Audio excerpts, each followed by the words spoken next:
Welcome everybody to another installment of Sundays with the Bushes. That's right. Coming back for our last video for this season. Yes, it's been 9 episodes that we've done this season. I think it's 9. Yeah, it's been 9 episodes. We started the first week of July, and here it is, the last week of August, so that's 9 weeks, and this is the end of our season, and we are excited to do a recap of what we've been talking about for the entire first season. And we'll wait like 2 or 3 seconds for everybody to join us, and then we'll kind of go on into our topic for today. And our topic is just going to be a recap of what we've been talking about since day one, episode 1, and just kind of refresh everything. We're going to take a short hiatus from the first Sunday in September until, I believe, we're going to take a break for 4 weeks. So no episodes in September, but that doesn't mean that you shouldn't stop by the Sundays with the Bushes page. Hey, Caprice. That doesn't mean that you shouldn't stop by the Sundays with the Bushes page or, stay up to date. We're going to be doing videos. They're going to be pre-recorded videos. We're going to send out messages. We're going to keep you guys updated with all the things that we're going to be planning for the fall and winter seasons. We have some ideas, some events that we're going to plan, and we want you to be involved. So even though we're going to be on break from the live show, that doesn't mean that you guys should, just count us out and take us out of your calendar completely. There's more stuff to come. We're only taking a break so that we can reboot the entire production, so that we can bring you guys a better and more informative show. All right. Next season we have a lot of things planned. We have our guests planned. We're going to be bringing our guests on, and so it's just a lot to look forward to. We were talking about some giveaways next season. Doing some giveaways. Can't tell everything. I'm just saying. I didn't tell them what the giveaways are. Just telling everything. You're not supposed to say everything. I'm not saying everything. I'm telling. Sheesh. I'm telling them so they can stay tuned. It's what in the business what we call a teaser. They do it on the news all the time. Anyway. They're like, coming up. Do you get sick all the time? Are you bleeding out your nose 24/7? Well, stay tuned with us after the commercial break. We'll tell you if it's life-threatening or not. That's called a teaser. You want people to come back. All right, so let's get right into it. Anywho. Let's get right into it. All right, so basically, the show Sundays with the Bushes is basically about dating, love, and relationships. We stick to mostly romantic relationships, and as an introduction to you all, we wanted to begin with the dating relationships. The questions we're asked most about is dating questions. They want to know about dating and how to date. Is somebody worth dating? Is dating something that people should do? Some people don't agree with dating. Like, it's weird. Like, some people think that you should just find somebody and marry them off the fly, and we get asked a lot of those questions. So the premise of the first season, we've been talking about strategies in dating, and this information, if this is the thing though, if you watch the show and you are not in a relationship where you're dating, or you're not looking to date, or you're married, or whatever your situation may be, I know that you're connected to somebody who's dating. Right. So everything that we're talking about is applicable in some way to somebody in your life if it's not you. Right. So that's why we kind of open up the forum to see and get other perspectives from all of you out there. So our first season, we were talking about dating, and we were talking about finding somebody who's dateable. We talked about dating with purpose. We talked about strategic dating, dating with strategy. We talked about, and some of the problems in dating. So this show is going to be a recap of all of those things from A to Z, all of the things that we covered. It is not all of the circumstances that you would encounter in dating. We're just going to go and recap some of the things that we've covered. Do you have anything to say before we get into it? Or do you said it all? Or do you want to start somewhere? I think you've said it all. No, I just wanted to add that next season we're going to be getting into more serious relationships, like engagements, being married. I think being married, it has a lot more to say than dating. It's a more complicated relationship. So I'm excited about that because I want to get some married people to give feedback and to kind of feed off one another and to help each other. So I think that'll be good. So I'll add that. But we'll start with what we're going to talk about today. Going back, recapping dating with purpose. Hello to everyone who joined and left us since we've been on. Yeah, some people they get on and then get kicked off. So, but we're here. So the first thing that we talked about from the jump was that if you're going to date, you need to date with purpose. You need to date with purpose.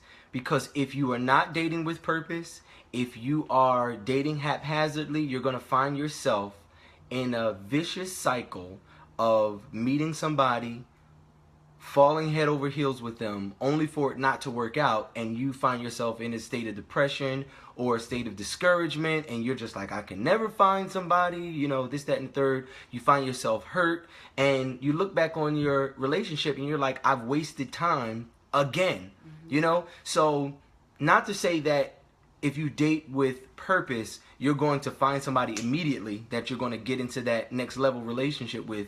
We're not saying that at all. What we're saying is you have a better chance of finding a healthy, finding a successful relationship when you date with purpose. You know what I mean?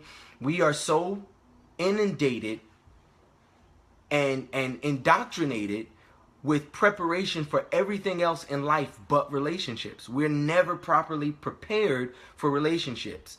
Our parents don't sit down with us and say, this is what you have to do when you're finding somebody. Many of us are only following the examples of relationships that we've seen. And a lot of times they aren't the best and most exemplary relationships to follow. Right. So what we're trying to do is we're trying to kind of map out a curriculum, if you would, for how somebody should go about dating so that they can be successful in that and, get to marriage quicker. So the first thing we talked about was finding somebody who is dateable. Finding somebody who is dateable. Now, in order for you to find somebody who's dateable, you yourself have to be dateable. All right? Amen to that. Now, I'm not talking about finding somebody who's dateable with the connotation of being compatible with you. I mean, find somebody who's dateable, meaning somebody who's ready to get in a serious relationship, somebody who's moving towards marriage, somebody who has the mindset to want to do right by someone they're in a relationship with, all right? So when we say finding somebody who's dateable, that has two meanings. The number one meaning finding somebody who's mature enough to date and knowing whether you are mature enough or not to date. Right. And then finding somebody who is mature enough to date and who is compatible with you as well, all right? So we said that someone who is compatible or someone who's dateable is someone who shares your morals, values, and aspirations, or morals, values, and passions. That's how you find out whether or not you're compatible. That's how you find out whether or not that person is somebody you should be dating. Everybody who looks good to you is not dateable. Everybody that you are friends with is not dateable.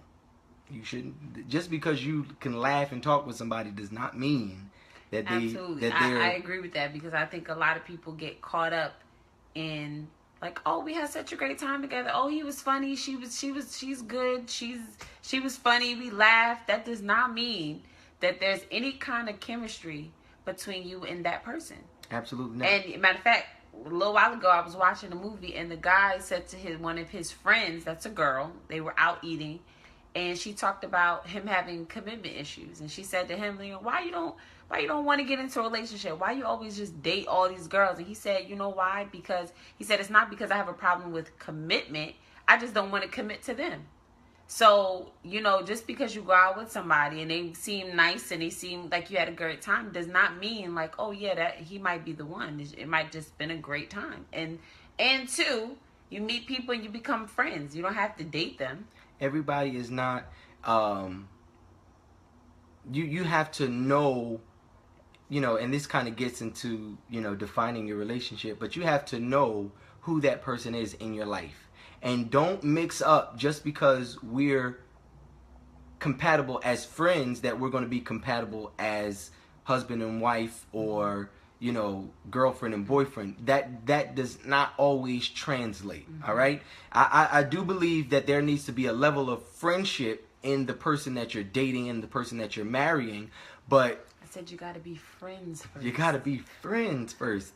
But you have to make sure that you are not liking one of your friends just because you're misidentifying your relationship. Right. You know, and then you mess up the you think that you're compatible, mm-hmm. Then you start dating and find out that you're not compatible, right? Because she's a great friend, but she's a crazy girlfriend. You know what I mean? She's a great friend when y'all going to the, you know, to Dave and Buster's and y'all can play pool with each other. Right. But when you find out that you get into a relationship with her, she's a stalker. And she's clingy. You know what I mean? You know, she was cool until y'all, you know, linked up, and then she turned crazy. You know what I mean? So you gotta know who's right for you and make sure that you find somebody who is dateable, somebody who shares your morals, values, and aspirations. Yes, Therese, you will find some maniacs out there that you didn't even know were maniacs. They were completely rational. They were completely sane people when you got into the friendship, but when you got into the relationship, I mean, they heads turned around in a circle like the Exorcist. So make sure that, you know, you have to find somebody that you're dating. You know what I mean? So dating relationships. Where you going? You just can't leave the show. People wondering where you went. But anyway. I'm back. But anyway, so we were That's talking. What happened when you got kids running around? Oh yeah. One day we're gonna bring the kids on the show. Y'all don't need them on the show. They crazy. We're gonna talk about marriage and kids, and we're gonna get their perspective on our relationship. Married with children. Oh, love and marriage. All right, so I just lost my notes. So you have to find somebody who's dateable. You have to find somebody with whom you're compatible. You have to make sure that the person shares your morals, values, and passions or aspirations, because you want to be partnered with somebody that you can build a future with. Mm-hmm. All right? You don't want to be partnered with anybody that you have to change their perspectives. You know, if you're for Hillary Clinton and they're for Donald Trump, you know, I'm not saying that that's not a hurdle you can't get over, but there are very you know, there are very know. If you vote for Donald Trump, we might. No, but I'm just saying there might be something a little off. No, it's not off. It's just that there are differences in your perspective. You know what I mean? Mm-hmm. If you look at the world like Donald Trump, and your significant other looks at the world like Hillary Clinton, you know, there are two fundamental differences in your relationship, which is going to cause unnecessary friction. There's always going to be friction. There's always going to be frustration. There are always going to be disagreements, because even if you have the same morals, there are going to be different nuances where you may differ. But the fundamental truth regarding you know, understanding if you're compatible with somebody, you share the same morals, values, and aspirations, is if, you know, if I think, and you know, I don't want to get too deep into the Trump Hillary Clinton thing, but if I looked at foreign policy the way that Trump does, and Shay looked at foreign policy the way Hillary Clinton does, then I don't think that we could coexist. You know, so let's take it like this. If I was a person who was very dismissive of people across the board, like I was rude to people, I didn't care about people's feelings, I demeaned people, I had a superiority complex, I put you under my feet, you know, I'm better than you, this, that, and third. I'm not necessarily saying that that's how Trump views the world, but if that's how I view the world, and Shaone was on the other side, where she was very compassionate, she was very giving, she was very understanding, she was patient with people, and believed that everybody had the potential to be something great and to contribute something to the world, then we have a fundamental difference on the outlook of the world. So how can we be in a relationship? Everything I do is going to undermine her mission in life, and everything that she does is going to undermine my mission in life. You know, so you got to make sure that you are joined with people who share your same vision for life, so that you guys can be helpmeets to each other to fulfill whatever God has called you to in life. You know, if you guys are, you know, going to be feeding the hungry and visiting the sick, you guys have to have the same outlook on that. If God has called me to ministry and my wife has nothing to do with it, you know, there's going to be a conflict in our household, because she's not going to understand why I have to spend time, you know, at the church or at the hospital or you know, or with families who are bereaved. She's not going to understand that. So the best thing to do is know where you want to go in life, know where what your vision is for your life, and find somebody who is not even on the same path but sympathetic to your vision. Right. Like Shay doesn't necessarily want to become an artist. She doesn't want to become a singing artist. She doesn't necessarily want to become a musician. No. But I do want to play the organ now. Yeah, she says she want to play the organ. I really want to play the organ, because I think if I get up there and play the organ, everybody's gonna be like, "Yo, Tyrus's wife is a beast." That's all I want to be an organist for, so they can say that. Anyway. Plus, on top of that, I bet y'all didn't know, he promised me when he first was trying to date me. He promised me that he was going to teach me how to play the piano. That's how he tried to hook me in. You feel me? Listen. Because I told him I wanted to get lessons, and he was like, "Oh yeah, no problem, I'll teach you." Listen. And he ain't taught me yet, and it's been 11 years. I just want y'all to know that. This is what I need y'all to understand. He hooked me. All right? With that. This is what I need y'all to understand. If you want to learn, you have to be teachable. Oh, I'm teachable. If you want to date, you have to be dateable. I was dateable and teachable. But you right here, right? You were not. You see you right here. You were dateable, but clearly I was dateable. You weren't teachable, because we tried. You don't listen to me on regular stuff. So if I say this is how you play, you can be like, no. I'm gonna listen to you on that for that, because I don't know anything about playing. Exactly. So, but there are other things, like the fact that I'm not going to vote in November. Why are you not going to vote? You can't say that on TV. Why not? Because you got to vote. People out there died for you to vote. Well, I'm like, if you don't do anything else, vote for me. Okay, well, yeah, I'm going to vote for Princeton, my son. I'm going to put Princeton Bush on the ballot. All right, we're gonna y'all vote. follow me. We got 8 viewers right now. 8 people better vote for my son. Princeton and myself are both too young to become president. No, I'm gonna vote. I'm just not voting for Chump. Chump. But anyway. Did you just say chump? Where do we get off? All right, we're supposed to be talking about dating and such. All right, so back to what we were saying. We have to find somebody who's dateable, somebody who shares the same. Yes, Sarah, he tried it. Vision. No, look, please. Somebody who shares the same vision as you, and somebody who's sympathetic to the calling that God has on your life. I support Shay in her endeavors, because I know that all of her endeavors have the same root at the bottom, and the same with me. She can support the things that I do because they're really rooted in this in my perspective on the world. You know, I have a message that I want to share with the world. So usually, any of the endeavors that I undertake are going to be for that purpose, to share the message, to share the gospel of Jesus Christ. Like Sundays with the Bushes, for example. This is something that an endeavor that we started because at the root of the vision that we have for our lives and the calling that God has placed on our lives is to spread the gospel. And if we can do it, you know, highlighting relationships, if we can do it highlighting, you know, salvation or whatever the case may be, we have a vision. All right. So basically, find somebody who is dateable. Where are we? Now you done mess me up. All right.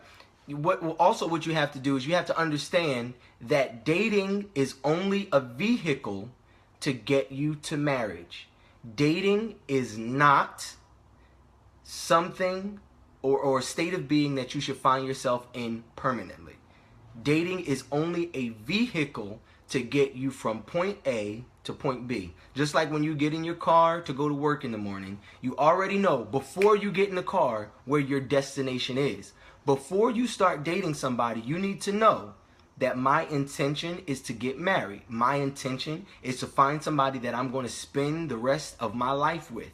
If you do that before you get into the relationship, then you have more incentive to stay on the path that's going to lead to marriage. You know, if you don't have any destination when you get in the car, you're going to be joyriding. And joyriding usually ends up where you started. Or you run out of gas. Run out of all the gas. Or you're going to be stuck. All right? You're going to be stuck, broken alone. But what you have to do is understand that dating is just a vehicle. Dating is a vehicle to get you from point A to point B. If you don't mind that reality, you can't date with purpose. You have anything to say about that? Nope. So that's the second thing. All right. Make sure that when you're dating with purpose, you understand that dating is a temporary situation. So, you know, I don't put a time limit on how long you should date somebody. I think dating shouldn't be the longest part of your relationship. The beginning and the end of your relationship should be the longest parts. So when I say the beginning of your relationship, I'm talking about you getting to know somebody. There is no romantic feelings. You know, there may be, you know, an attraction there or whatever, but no investment in the other person. All you're trying to do is get to know them, is find out whether their morals, values, and passions are the same as yours. You should do this in the afternoon. No dinner dates. Do this in the afternoon. Keep it very casual. Do it around friends. Maybe go to the movies or something like that, or go out to the sports restaurant with your friends or whatever. Because you do not want to get into an intimate situation with somebody that you're trying just to get to know. You're not dating yet. You're not boyfriend. You're not girlfriend. All of that should not be an intimate situation. All right? And that, if anything, should be the longest part of your relationship. Then you date. Dating shouldn't be long. Dating should not be long. It's really preparing you for marriage. So we're not saying rush. We're not saying rush. That it shouldn't be long. So once you've gotten into a relationship with the person and you feel that if you're dating them, then a part of you must feel like they have the potential to be your spouse. And if you guys start talking marriage, there's no reason why your dating should be extended. Absolutely. So if you really, really feel like, okay, this can work out. I see myself with him. I see myself with her. We share the same faith, same dreams, same goals, or this can work. How long are you going to date that person? Now, if you find out while you're dating them in the beginning part stage, that's why I said in the videos prior that you have to go with those red flags. If you see those red flags, then you let the relationship go. You don't keep dating somebody when there's red flags. Therefore, if you see those red flags and you cut the relationship off, then that frees you up to get into another relationship that has potential. That you're not dragging this whole dating process out just to date for 6 years and be like, well, you know, I knew in the 3rd year I wasn't gonna marry that person. It's a waste of time. But what you have to do is when you're dating with purpose, you got to understand, like I said, that dating is only the vehicle to get you to marriage. So you shouldn't have even got in the car if that person wasn't somebody who had real potential. Absolutely. You should have never said, oh yeah, I'll be your boyfriend, or would you be my girlfriend? Take that relationship to the next level if you were not intending to get, you know, into that relationship, and if you knew that they weren't there. You know, I mean, while you're dating, you're still getting to know that person. Yeah. And I'm not saying that you won't find out new things about them. I'm not saying that you won't encounter some things that you didn't understand initially. But when you see those red flags, it's time to say, look, all right, I don't think that this is working out. Maybe we should part ways. Now, we gave the example of a friend of mine who was dating somebody because initially they found out that they had the same morals, values, and passions. When they got into a relationship and they began to talk about what life was going to be like after marriage, what they were looking to do with the rest of their lives, you know, from marriage and beyond, they found out that, you know what, maybe our values and our morals and our passions or aspirations aren't as aligned as we thought. Mm-hmm. And they were mature enough to say, you know what, as much as I like you, as much as I, you know, am attracted to you, mm-hmm. I don't think that this is for us. You know what I mean? So that's why you have to be strategic in dating. Be honest. Be honest. Don't lie. If you know you don't want to have kids, don't lie to yourself and lie to your partner and say, oh yeah, I want to have kids. And then after you get married, it's like, I don't think so. Like, that's not fair. Mm-hmm. It's not fair. You know, be honest. A part of dating with purpose is being honest with yourself and with the person that you're involved with. You know, if you're lying to yourself, you're not dating with purpose. You only want a wedding. You don't really want a marriage. Mm-hmm. This is true. So, you know, a lot of people just want to get married. A lot of people just want weddings. A lot of people want to have a conversation and say, oh yeah, because my husband, or oh yeah, because my wife is. They don't really want to commit to a relationship in the way that they need to commit to a relationship, you know? But that's why you have to date with purpose, because you have to identify those things about that person. Is that person too selfish to be in a relationship? Are you too selfish to be in a relationship? Mm-hmm. You know, I find out that a lot of people, guys, will find a girl, start dating her, and then say, you know, I can't marry her because before I marry her, I got to have a house, I got to have a job that pays 6 figures, I got to do this, that, and the third. Well, then guess what, brother? You're not ready for dating. You should just chill. Work on your grind first, you know? Get your house, mm-hmm. get your 6-figure salary, and then when you have all of that, right. Then but you find somebody. Don't date somebody and string them along. No, because the dating should not be long, because this is my thing. If we are, you know, for those of us on this conversation who have accepted Christ as our Savior and we want to live a life according to what Christ has called for us, the longer you date, the more temptation that you put yourself in. You know what I mean? Because dating is becoming intimate. Dating is leading into intimacy. You're still finding out about that person. You're pulling back masks and you're exposing yourself spiritually and mentally to that person. You know? So what happens when you do that is that now everything that happens in the spirit is followed up by the physical. So if you do all of that, you know, exposing and pulling off masks and becoming intimate spiritually and emotionally and mentally, you're going to want to take that relationship to the physical level. You're going to want it to manifest physically. But what you have to understand is that once you make the decision that this person is dateable, you date them for a season and find that this person is somebody that you want to get married, you need to make the move. You can't tarry too long. Count up the cost. Be strategic. Be a good steward of your relationship. Know what you have to sacrifice. Know what you have to give up. I'm not saying do not do your due diligence in finding out who this person is. I'm not saying I'm not saying rush, but I'm also saying be smart. You do not want to end up, and this is the problem with people who, you know, end up with, you know, children with people that they dated, you know, because they thought that they might want to but you date too long, you know, and then you get comfortable in the dating.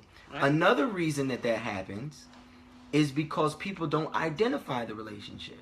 You have to be responsible about identifying your relationship. You have to say, you're my girlfriend and I'm your boyfriend. And girlfriends and boyfriends don't do husband and wives things. You got these girls out there cleaning this man's house, their boyfriend's house, washing their boyfriend's drawers, cooking in his kitchen. That's a wife thing. Now you need to let him know you can cook. When he comes over your house to pick you up, it should be clean. You know what I mean? You need to let him know that you're a virtuous woman, that you are someone who can prioritize. You should be somebody who pays your bills on time, or pays your bills at all. You know what I mean? But you shouldn't give yourself to him as a wife until you don't cook him a full meal. Give him a sample. You see? Just bring him some. I just brought him some banana pudding just to let him know, like. Give him some chicken Alfredo in a takeout box. Just in case you didn't know, you know, I think I made you some chicken Alfredo once. Exactly. A little sample though, not too much. Exactly. I didn't give him the vegetable and no steak or nothing. It was it was a lunch. It was just a little lunch portion. It wasn't a dinner date. See, that's what I'm saying. People get mixed up. You cooking for him at dinner at nighttime, and then at nighttime, then y'all sit on the couch because y'all tired. And then you find yourself, you know, messed up, you know, and not to say, you know, and the problem is that, you know, we tend to demonize, you know, things that just happen. So I'm not demonizing people who have, you know, kids with people that they dated or anything like that. You know, it's unfortunate, you know, and God, I thank God for children. No matter how the kids get here, I thank God for children. Come on with the sample. Oh, yeah. You know, I thank God for children. Children are never a mistake. They're never a mistake. God orchestrates everything in a strategic manner. You know, but we can make sure that we bring these kids into a better environment if we're more strategic. That's right. You know what I mean? So, you know, I don't want to demonize anybody. I don't want to make it look like, you know, you are... No, I didn't. Mind your business. I didn't bake no cupcakes. She didn't bake cupcakes. She started making cupcakes after we got married. You want me to make you some cupcakes, Trees? And it was banging. But, you know, I don't want to demonize anybody. I'm not saying that your past makes you a bad person. I'm just saying that, you know, I'm giving examples of how when someone is not strategic, they end up, you know, for lack of a better word. Please do. Is that what you're saying? Yeah, she's saying, please make some cupcakes. But you know what? If I can use myself as an example, years and years and years and years ago, let me make this clear. Many years ago, I dated somebody for a while, right? And I did not know I did not know. I thought I knew everything about them. But at the last minute, when I say the last minute, that means towards the end of the relationship, I found out that person was a totally different religion. They never talked religion. They never said, this is what I am. They never really talked about going to church. But I was also young. I was a teenager. But they never said that, okay, this is what I'm into. Until I had dated them for so long. And that taught me a lesson like, okay, there has to be some introduction to who I'm dating. There has to be an introduction period. Because I need to know who you are. My first and foremost thing what I don't play with is my faith. That's something I don't like to mix and mingle. That's a non-negotiable. For me, that's a non-negotiable. But that taught me something to look for certain things in the beginning of the relationship, so that I'm not so head over heels over somebody in the end, and I'm like, I think I can deal with that. But then you get married, and then you're like, I can't deal with this. And it becomes a big mess. So that's why I say, when you see those red flags go up, pay attention to them, ask the right questions. And of course, I was talking to my aunt a few weeks ago about the show, and she was saying how, people be hiding stuff. So I do understand that, everybody's not going to be transparent when you're dating them. They're just not. I mean, there's some things that they're just, some people are not going to, tell. So that's why you have to investigate too. Because you might have to find out a few things. You absolutely have to. But my thing is, if you are strategic, I'm not saying interrogate anybody, but I'm saying you have to know what you're looking for. A lot of times we get swept away by emotion, because the lie that the world is telling you is that you can't help who you love and you can't help who you fall for. That's a complete and utter lie. Unlearn it, reprogram your mind. And let me say something. Change your language. Jesus, and if you can't muster up enough strength, the Lord will help you. I'm a living witness. I asked the Lord to help me once, and I promise you on everything I love. It was like night and day. That one day I was heartbroken. The next day I was like, you know what? I'm good. Because your mind. Because you're making a choice. Exactly. Your mind is in control of your emotions. You control your emotions. You know what I mean? The Bible tells us that we can control our emotions, because it says, be angry, but sin not. Because even though you have an emotion, your mind should tell your body what to do.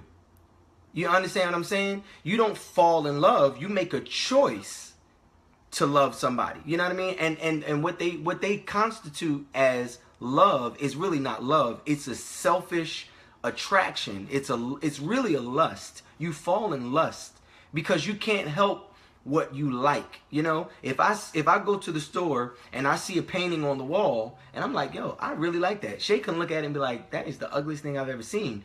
It's objective. You know what I mean? But love is a choice. You make the choice. We talked about it a couple weeks ago about how love is patient, love is kind. These are all things that are voluntary. You do these things. You make a decision to be patient. You make a decision to be kind. You don't oops up on kindness.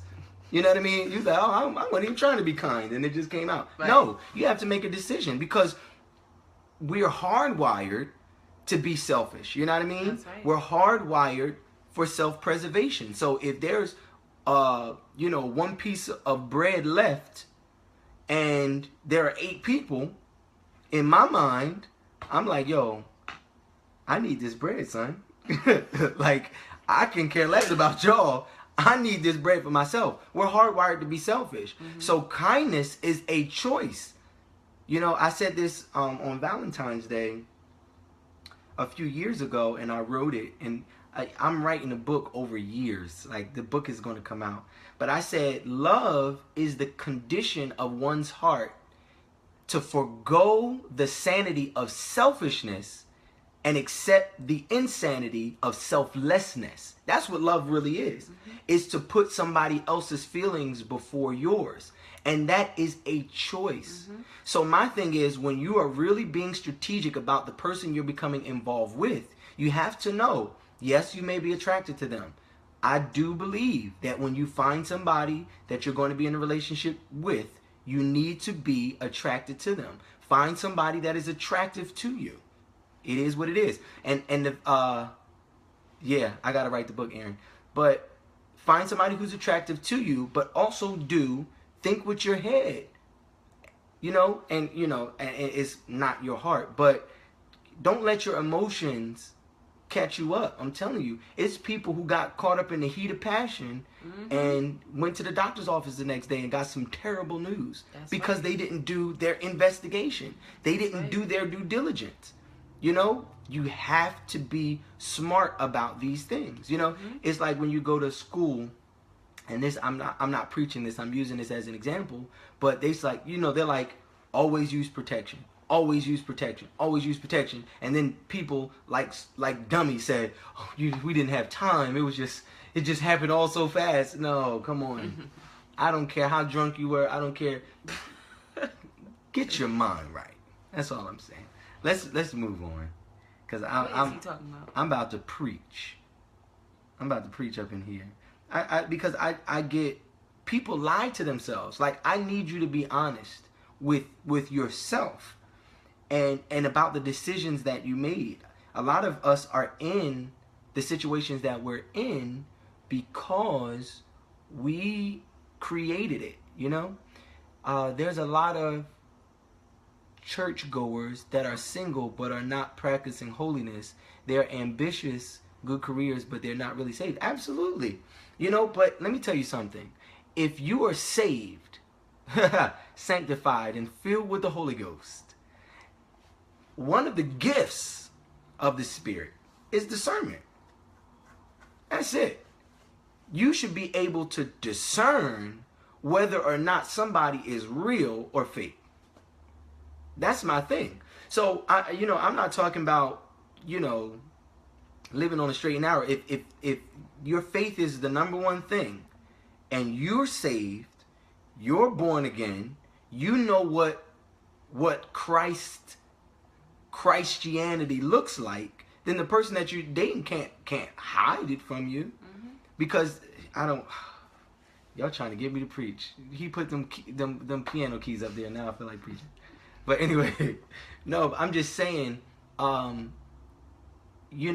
person's truth is always going to come out. To what you said, Rachel, I totally agree. That's something that I say an awful lot, because what I've noticed, first of all, I grew up in church, so I could do church in my sleep. I know church people. She does do church in her sleep. She speaks in tongues. She woke up speaking in tongues. I was like, what in the world? I said, heaven help us. That boy is crazy. I'm telling you, he's crazy. He woke up in ecstasy. What? The boy is nuts. She does church in her sleep. Anyway. Go ahead, mother. I can't even focus. Now I don't know what I was talking about. You were saying you could do church in your sleep. You see a lot of, No, so I'm basically saying that I know church people, and I know how, I know how it can be. So I know that it's gotten worse over the years, where there's like a culture. There's a remnant of people now that just go to church. They're going to church because it's a social thing. See, back in the day when I was growing up in school, we thought everybody went to church at first. Like when I was in elementary school, I thought that, when we talked about what we did for the weekend and we came back to school, I'm like, yeah, because I was at church all night last night. Yeah, they was like, church all night for what? I was like, well, we had Sunday school, we had prayer, we had 2 services. We went downstairs to eat, came back upstairs. I didn't get home till like 11 o'clock on Sunday. Woke up and went to school. And then I learned, like, okay, everybody doesn't go to church. I was shocked. I was heartbroken when I learned that everybody didn't go to church. And I was slightly jealous, because I'm like, I got to go to all-night prayers. Everything under the sun. Every day. I don't play no sports or nothing, Jesus. Right. So I can't take him today. But So I thought that everyone went to church. So and then so after a while, as I started to get a little bit older, like 6th grade, 7th grade, you start to become, not that I was embarrassed of my belief in God, but I was embarrassed because I went to church more than everybody in the school, because most of the kids I went to school with, they didn't go to church, you know. And so I'm basically saying that back in the day, if you was like, oh yeah, you know, because I'm in my church choir, you know, the kids at school would be like, you corny? That's corny. Like, who's in their church choir? You know, they thought that was corny. But now there is a culture where church, and I don't want to say it the wrong way. I'm not trying to say that church is cool, but I'm basically saying that the culture we have now, we have secular artists who have mingled, you know, church into their music, and the culture is just different now. So there's people that go to church that aren't even saved, and that's where they should be. Don't get me wrong, but I'm saying there's a culture of people who they're not looking to be saved. They just it's they're musicians, they want to go to church. They're singers, they want to go to church, but they're not really in church. Yeah. And so that makes it frustrating for the Christian single woman or single man who's looking for somebody just as dedicated to Christ as they are. It does make it difficult. I totally agree. But that's why, you know, a person's truth is always going to come out. It's always going to come out. And, you know, we have a lot of, like Shay was saying, we have a lot of people who go to church because it looks good on your resume to go to church. You know what I mean? If you say, you know, I go to church and we help out with our community in the church, and, you know, this, that, and the third, you look like a good guy, like you have morals and you have values. But, you know, you miss the mark. You go to church to network. You go to church because, you know, I laugh at the meme where it has the runway, and it was like church on Sunday, offering on Sunday morning, and it's a runway of girls walking down the middle of the church aisle. Well, it was a runway. And it was funny to me because a lot of people use church for that, to go to church to look, you know, fabulous and wear your heels down. Let me tell you something. If y'all know me, y'all know I dress, you know. But that's not why I don't dress, because I want people to look at me. That's how I grew up. I grew up dressing up. I dressed up in school. Like I said, I was a church girl, so I wore dresses and stuff to school. Holiness. You know. To the ankles. You feel me? You did not go to choir rehearsal without a skirt. You did not go to Bible study don't come here without with a skirt. Jeans on. Okay? You put your skirt over the jeans. No, we weren't allowed to do that. I know you're not allowed to do that. We're not allowed to do that. That's what they be doing. So they roll up the ankle on the jean. And then you I think your mom puts her skirt over her. She don't do that no more. She got convicted. Oh. People are in church. Absolutely. It's, you know, the Bible says, well, Jesus says this, that there are going to be people who are going to come in the last days and say, you know, didn't I cast out demons in your name? Didn't I, you know, I did all of this stuff. And he's going to say, I never knew you. You know, you came to church and you acted like you were a part of the church, but. And that's why I said, like, we know that we know that it's always going to be this problem. But I'm saying in the dating culture for Christians, it makes it difficult if you're somebody who really has a heart for God, and you really want to have your family in church, and you want to find somebody who's on that same level, and you got these people over here playing in church. We're not talking about sinners who come into church or being open or looking and searching for God but really don't know who God is. I'm not talking about those people. I'm talking about the people who come to church day in and day out. They're on ministries, all that kind of stuff, but they really don't even really receive God themselves in their heart. And so if you're somebody else, if you're a single woman working in the kitchen or whatever committee, and you see, the brother who parks the cars, and you're thinking like, oh, he looked like he might be a good Christian brother. He's at church. He works in the church. And then you find out, y'all go on a date, and you find out he taking shots and all kinds of stuff and cursing. And you like, whoa, hold up. I ain't signed up for this. I thought you was a church-going brother. So that's what I'm saying. I'm talking about those people. Yeah, but like I said, regardless, if you have a real relationship with Christ, you know what Christianity He said we got to stop like. having church and be the church. Absolutely. But let me tell you something, Brother Smith. The problem is we come to church to have church. But back in the day, they used to call it service.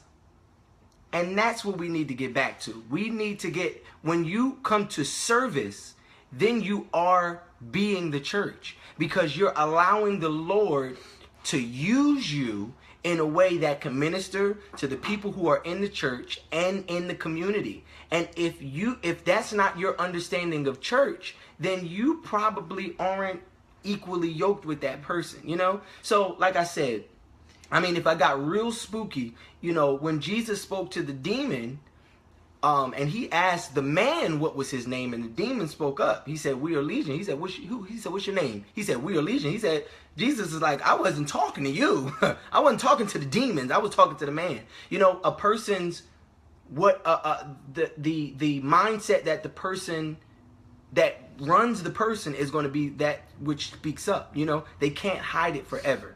You know, so just yeah. Just make sure that if you're going to be strategic, just understand that there are people out there, bless you, and don't be fooled by people who are masquerading as Christians. You got to do your due diligence. That's why I said you shouldn't date somebody until you know. Until you know.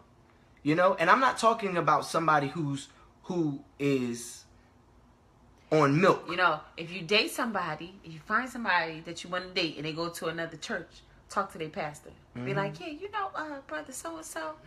So what you think about brother about so this and hall? so?" No, ask for a church reference letter. exactly. Okay, for dating. No, you feel me? Ask for a church reference letter. Listen, this is what I'm saying. We're not talking about somebody who's on milk. All right? Because there are milk saints and then there are meat saints. They don't have to know the Bible inside and out. Right. They don't have to be able to quote Genesis, Exodus, Leviticus, Numbers, Deuteronomy, Joshua. They don't have to know all of those things. But if their heart is in a place where the Lord can use them, and they're... Thank you, Mom. What were they saying? Oh, if their heart is at a place where the Lord can use them, and they have a heart that is contrite, and they have a repentive heart, and they want to do right in the sight of God and for God's people, then that's a person who it is. But I got to get past this, because let me see.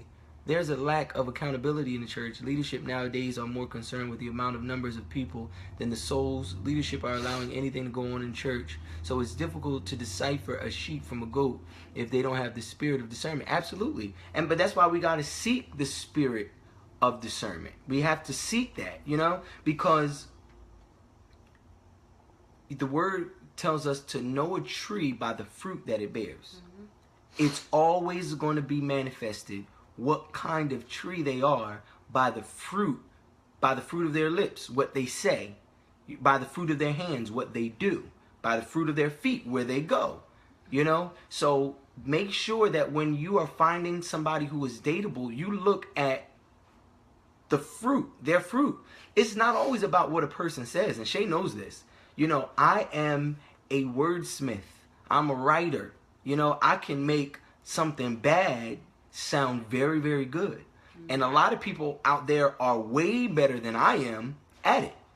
People can talk a great game, but one thing you cannot fake for long is how you act. Absolutely. How you can't change that. So when you want to be strategic about finding whether or not somebody is real or not, you don't listen to what they say, you watch what they do. Absolutely. You know, you don't know a tree by what it says it is. You know, I could put the sign apple tree in front of an orange tree. That doesn't make it an orange tree just because I say it's an apple tree.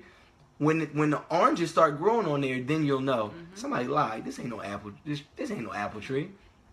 Gotta be strategic. So, you know, we spent a little too much time on that. It's actually almost time to log off, and we haven't even gotten through everything.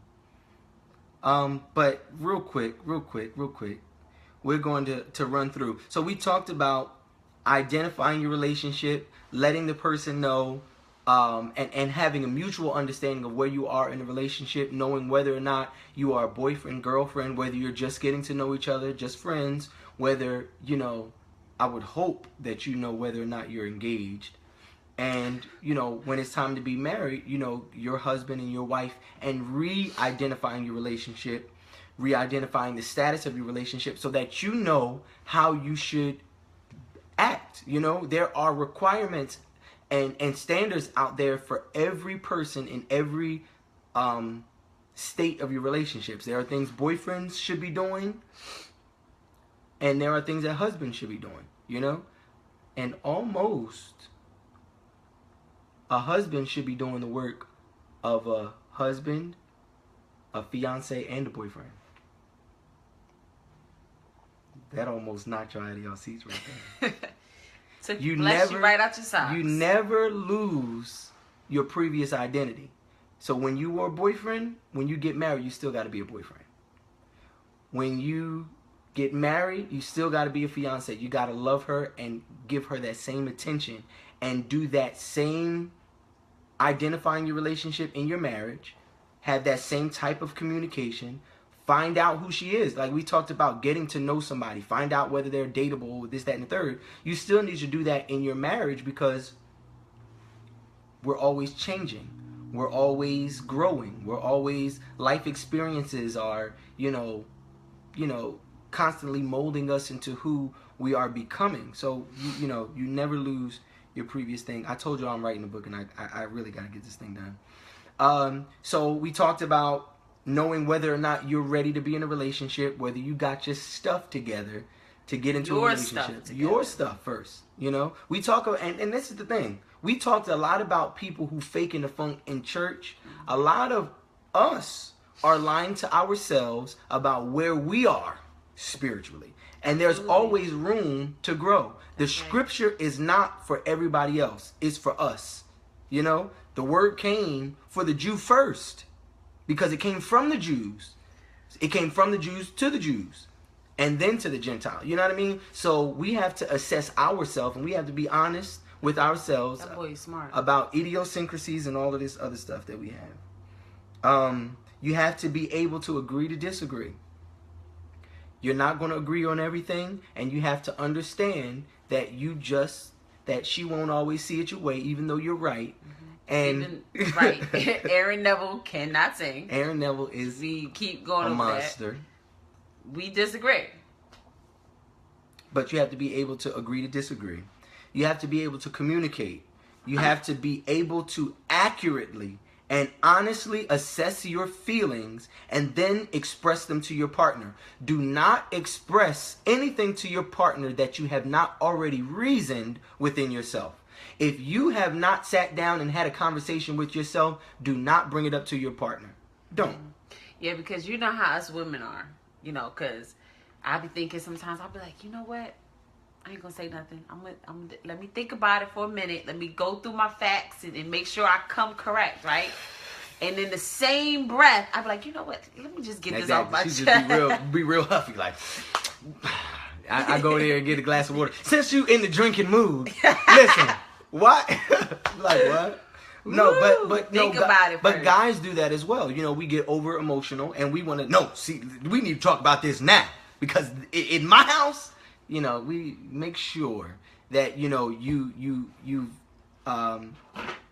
accurately and honestly assess your feelings. Sometimes it's really petty and you really need to get over it, and it's not even necessary for you to have a conversation. Thank you, well, Punch guess Up. what? Could you please tell your wife that he cannot sing? Look, thank you, Punch Up. He can sing. Anyway, everyone knows that man can't sing. Everybody, this man done made gold records. I don't know how. Like the people love him. Listen, I ought to be Whitney Houston because Janelle, we're still live. You didn't miss us, but we're about to go off. Yeah, we about to go off. Are you able to listen to and be open and understanding to your partner's feelings, and honestly and accurately assess the intent of the actions that that caused your partner to feel this way. So if somebody comes to you with truth about what you did, are you honest enough to say, you know what, I did do that. That wasn't my intent, and I'm sorry for doing that. You know, that's a way to communicate. So it's you have to be a good listener, and you have to be a great listener. It's the same thing. You have to be a good listener, and then you have to be a great listener, because it's less to do about what you're saying. Somebody said you should listen more than you talk. You should listen twice as more than you talk, because this is what my mother said. That's why the Lord gave you 2 ears and 1 mouth.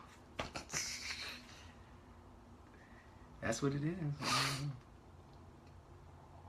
Anyway, all right. Do you know we had a fight at the church today? Please tell me it wasn't about Aaron Neville. Was it about Aaron Neville? Is that what you're trying to say? Because that's not a fight. It's just... It's a fact. Is. That man cannot sing. It's annoying. Let me tell you something. JD, where you at? What you doing? Still not talking. Over what? Over Aaron Neville? What is it? But this is the thing, though.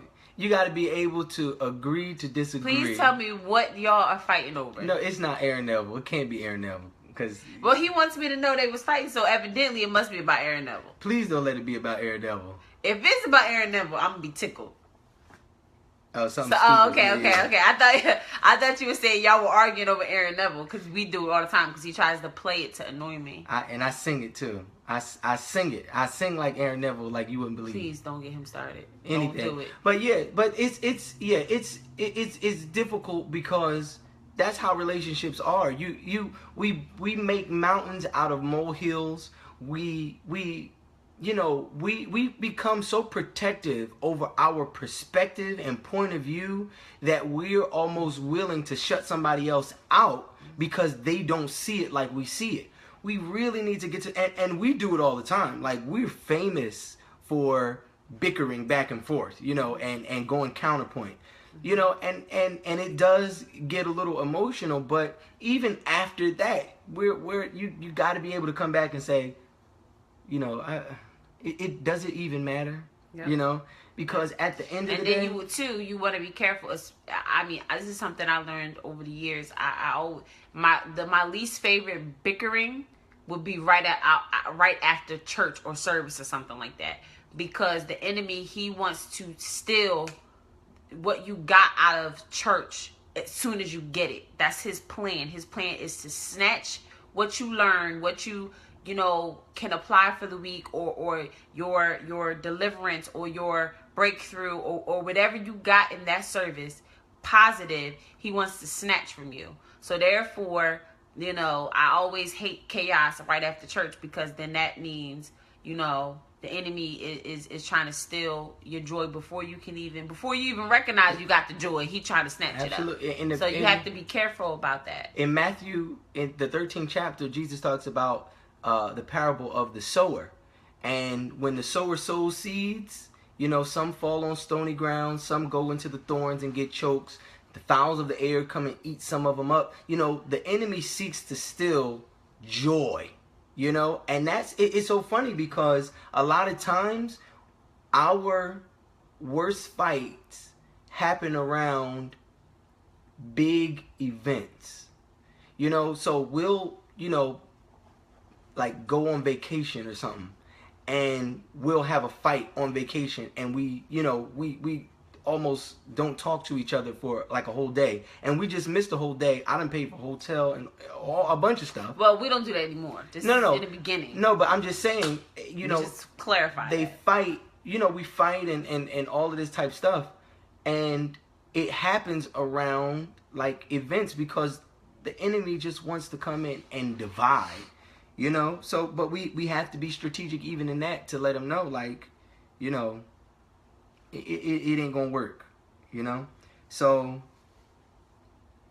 JD, I don't know if you're still with us live, but I did not see you in church today. I thought I might add that. How you gonna call her out? I didn't see you in church today. In front of the. What's missing from CH blank CH? You are. You so off. How you gonna call her out on the show? I called out. It's school season. She's trying to get everything together. I think she wants more time and attention, but I'm not a mind reader. Listen, nobody is a mind reader. She's not a mind reader. You're not a mind reader. But let me just say this. From the woman perspective, okay? Not from the male perspective, from the woman perspective. We know that men are not mind readers. We know that, okay? But what we do want is what you should already know we need. You know, and why I say that, I mean, you know that women need attention. They need a certain level of attention. Not that men don't. I'm just saying women need attention. They just do. And they expect certain things. They want certain things. And sometimes, you know, it doesn't kill the male or the female to look at their partner some days and you might see that they need more attention that day and just give them that. Because sometimes you've created something that really, all it cost you was a little bit of more of a, you know, you look really nice today. And that could change the whole day. I mean, something as small as that. So, but you're right. You're not a mind reader. None of us are. And none of us can do this to a T. And this is the thing in a relationship, though. The reason why communication is so important is because we are not mind readers. We have to communicate what our issues are and not be too proud to be honest when we are confronted with those issues. So if I ask Shay, like, yo, what's wrong? You know, I need for her to say, you know what, Tyrus, I was really offended when you did X, Y, and Z, and then we can move forward from it. So that's why communication on both sides work. You know, there has to be somebody who initiates the conversation, and then there has to be somebody who continues the conversation. So, you know, we always have to do that. You know, we shouldn't be mind readers. You know, only God, you know, knows the inner workings of the heart. So when I ask you, I need for you to be honest. When she asks me, Tyrus, what's wrong? And I know I'm a kind of person, I just shut down. I need to take the responsibility to say, you know what? As embarrassing as it is to say, I was offended when you did X, Y, and Z. And it may seem petty, and I hope it's not petty, but I hope that we can move forward from it. So, you know, I said it last night. We were having a conversation with friends last night, and I just said, I believe that conversations open up the door to great relationships, because communication breeds collaboration. We can't collaborate if we can't communicate. You know, if we don't talk, we can't grow. You know, so it's like this, you know, even plants, if you talk to plants, it helps them to grow. So how much more your relationship? So, I mean, we didn't get through everything, but the great thing about this here, what is this called?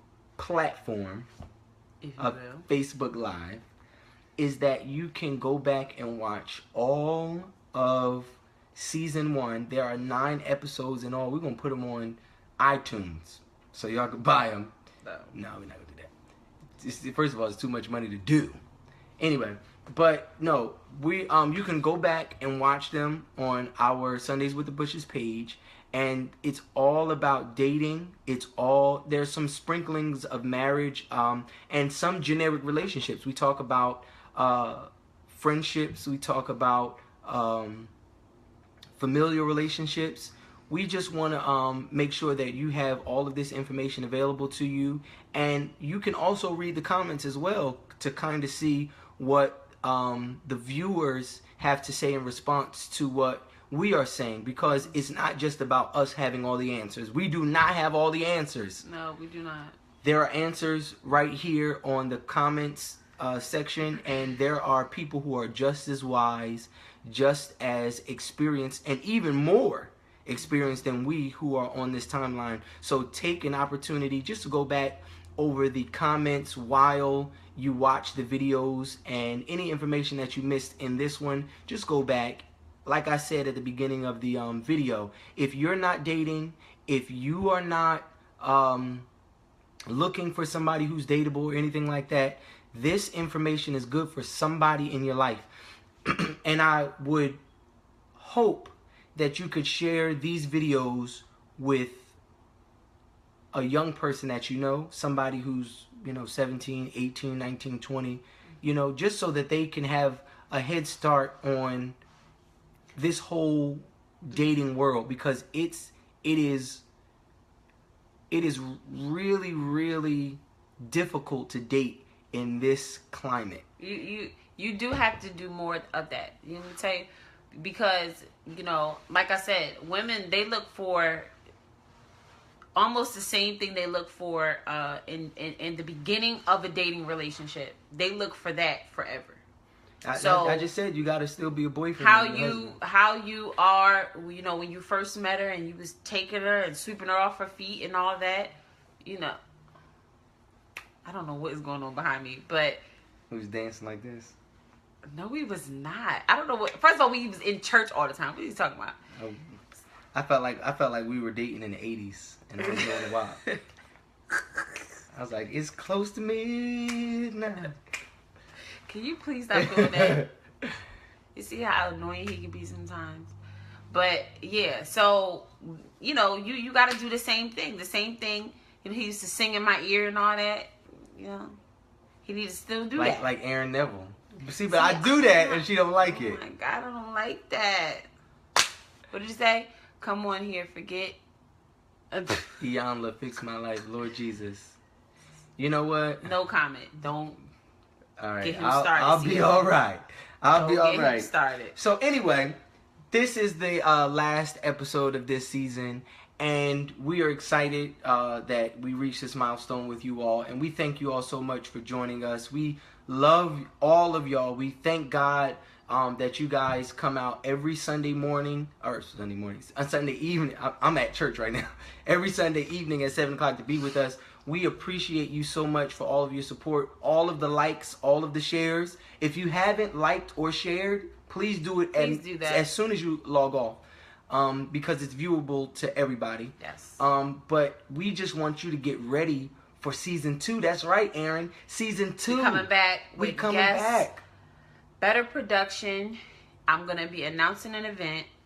All of those things. And we're coming back. We're going to talk about marriage. And that's always great to have the married couples on talk about marriage, because the thing about single people, sometimes the married people don't really want to join in. But the good thing about marriage stuff is everybody can be a part. Because everybody who's looking to be married, somebody who used to be married. Right. I told you we're gonna talk about blended families. We're gonna get into everything, and that's gonna be the bomb. I can't wait. I can't wait for season 2. Like, I really can't wait. But we have to take a break, because even though we came on this week, we moved into our new house this weekend, and we have boxes everywhere. So we could barely find anything to wear at church today, because everything is all over the place. Yeah. So, and I hear the kids running up and down the steps. I don't know what's going on in my house. So we got to log off. Thank you so much for joining us. Like we said, what? I feel like I'm forgetting something. You're not. We said everything. We have to log off. What am I forgetting? I don't know. I forgot. Oh, no. Just because we're not going to be on live every Sunday, that doesn't mean that there's not going to be something for you to view, something for you to read, something to you for you to engage with while we're taking our hiatus. So please stay tuned to what we're doing. That's what I wanted to make sure that you knew that even if we may not be doing a live show, but we may do some, You'll see. Just, make sure you like our page, Sundays with the Bushes. That's our Facebook page. Our email is sundayswiththebushes@gmail.com. You can email us stuff for next season. If you want to be a part of anything, if you want to send us anything, that's the email. You can also email us straight from our Facebook page. All you got to do is click message. So that's about it. Thanks for everyone who supported us, who joined us, who shared, liked. commented, whatever you did. We're so thankful and we're so grateful that all of our videos combined, I think we made it to like 3,000 or something like that. While with all of our videos combined. So we appreciate all the likes, all the shares, everyone who joined us, and keep sharing. Make sure you use the hashtag Sundays with the Bushes. Peace. Peace. We're out. Love y'all.